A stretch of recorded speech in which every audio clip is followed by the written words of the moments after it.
Саламатсыздар ма, құрметті студенттер? Біздер паразитология сабағынан қазіргі өзіміздің күнделікті азық ретінде қолданып жүрген балықтардың түрлері және солардың тағамдық азықтық құндылығын және біздің өмірімізге пайдасы бар ма, зияны бар ма, соны және адам мен малға ортақ, яғни ауруларды зерттейміз. Ветеринардың негізгі міндеті антропонозды ауруларды зерттеу. Осы паразитологияның бір бөлімі гельминт құрттары деп аталады. Сол гельминт құрттары осы балықта өте көптеп кездеседі. Соны біз қазір тексеріп қараймыз. Мынау күнделікті өмірде жеп жүрген салатқа қосып селедка, яғни қазақшасы майшабақ деп аталады. Мынау жерех, қазақшасы аспан балығы деп аталады. Осы екі балықты біздер қазір кесіп қараймыз.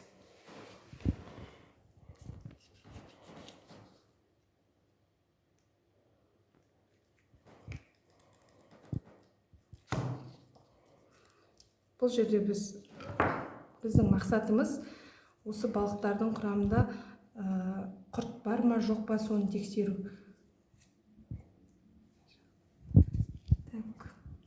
Мына жерде бірінші біздер ішкі ағзаларын, яғни аорта тесігі және ішкі қарындарын және ішектерін, сонымен қатар уылдырығын қараймыз. Бұл жерде біздер бүйтіп бірінші бір-бірлеп алып аламыз.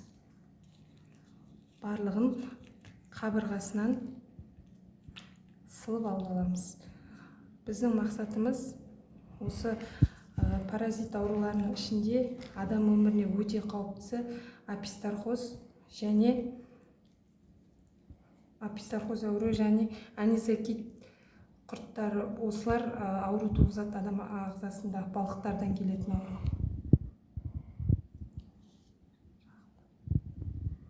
Бұл жерде ешқандай құртты көріп тұрған жоқ. Слизистый оболочкасы таза, яғни бұл бүлінбеген. Енді ішкі ағзасына көшейік. Құрттар негізінде минус 19-20 градуста өледі 2 сағаттың ішінде, және ұзақ тұрған сайын олар өміршеңдігін жояды.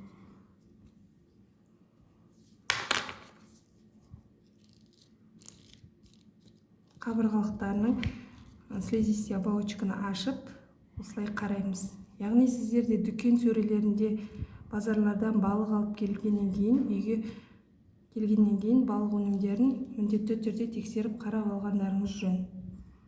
Себебі оның құрамында паразит болуы мүмкін. Ол адам ағзасына өте қауіпті. Бұл балықта ешқандай паразит байқалған жоқ, анықталған жоқ.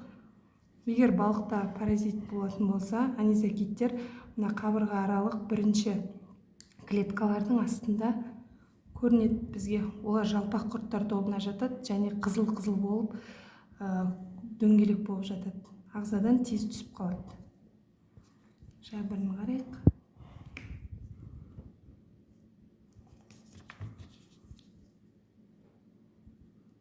Бұл жерде де таза, жабірлері ешқандай зақымданбаған. Көріп тұрғандарыңыздай, балық суда мекен ететін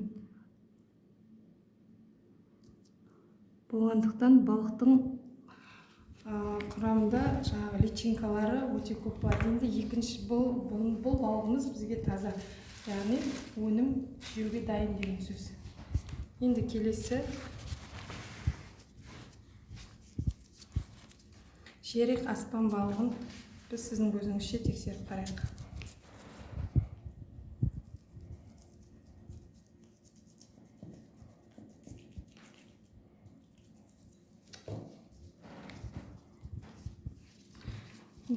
Көрсеткендей видеоның бұл енді шикі балық түрі. Бірінші ішек қарнын түгелдей алып аламыз. Бұл босаған балық екен, кішкене.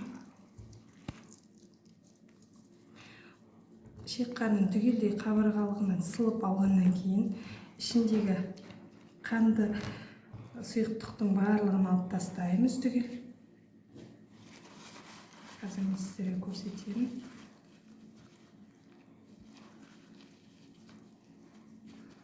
Так, бірінші біздер алдыңғы айтқандай уылдырығын қараймыз. Яғни бұл ұрғашы балық екен. Акушерстводан да айта кетейін. Уылдырығын қараймыз.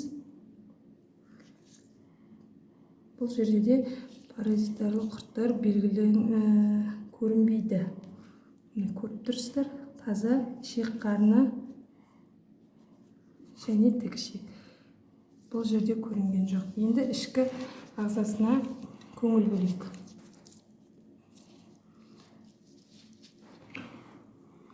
Бірінші қабырға аралық бөлімдерін қараймыз. Көріп тұрғандарыңыздай, бұлда да таза болып шықты.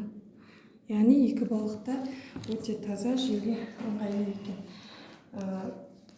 Сіздер балық өнімдерін, балықтан жасалған табиғи теңіз өнімдерін пайдаланғанда, сонымен қатар күнделікті өмірде жеп жүрген суши, роли бірнеше түрі бар. Қазір кепкен балық, қақталған балық, тұздалған балық, не болмаса буға піскен балық, қуырылған балық, балықтың түрі бар. Әлем бойынша 60 мыңнан астам түрі бар екен балықтың. Соның бізде 120-дан асқан түрі кездеседі біздің өмірімізде. Осы балықтарды жеу барысында өте сақ болыңыздар. Осылай қарап аласыздар. Қазір мына жерде мен жәбірін көрсетіп жіберейін.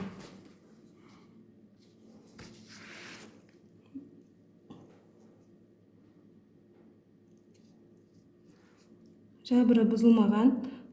Бұл енді кішкене замороженный балық, холодильникте тұрған, сондықтан жәбірінің түсі ақшыл қызғылт, яғни розовый болып тұр. Табиғи түрде судан шыққанда қып-қызыл қанға толы болады. Құрттар болса, апистархоз болсын, анисакит құрттары болсын, осы жерде жәбір аралығында, яғни дөңгелек не болмаса жалпақ құрт формасында спираль тәрізді жатады. Бүгінгі тексеру барысында екі балығымыз таза, дайын өнім.